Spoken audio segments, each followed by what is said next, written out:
কি অবস্থা ভাই শাহিন ভাই? আলহামদুলিল্লাহ ভালো আছি। আপনি কেমন আছেন? এই তো আলহামদুলিল্লাহ। কি জন্য আসলেন? ভাই এই যে 26-এর চা স্টলে চা খেতে আসলাম। ও তাই? হ্যাঁ, কন্টিনিউ আসেন নাকি আপনি? কন্টিনিউ আসা হয় না। চাকরির আহ, কাজের চাপে কন্টিনিউ আসা হয় না, জাস্ট মাঝে মধ্যে আর কি। তা চায়ের স্বাদ কিরকম পান আপনি? আলহামদুলিল্লাহ অনেক ভালো। আমি এখন একটা চা খাবো। তাই? হ্যাঁ। আচ্ছা দেখি আজকে আচ্ছা, আপনি কি রং চা খাবেন না দুধ চা রং খাবেন? চা খাবো, রং চা। আচ্ছা ঠিক আছে, দেখি আচ্ছা, রিভিউটা একটু দিবেন কিরকম লাগলো। ওকে, অবশ্যই দিব। সাবির, চা আগেই দিয়ে দিলাম। তার ভিতরে এগুলা কি ভাই? এটা এলাচি, আদা, আরো অনেক মশলা আছে। তাহলে চাটা তো স্বাদ ভালো হওয়ার কথা। অমৃত। তাই? হ্যাঁ, একদম যাক, খুব শুনে সুন্দর। শুনে ভালো লাগলো।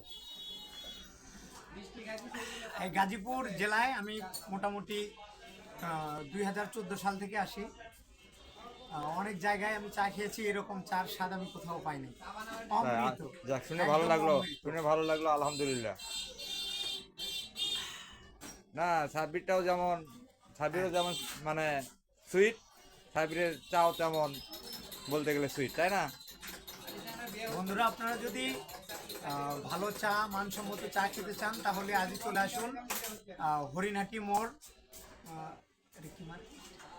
হাজি রমিজুদ্দিন সুপার মার্কেট। হাজি Ramizuddin super market, হরিণাটি apex laundry গেটের পাশে আপনারা চালু করে চলে আসেন। অমৃত। আচ্ছা ভাই, ঠিক আছে, ধন্যবাদ।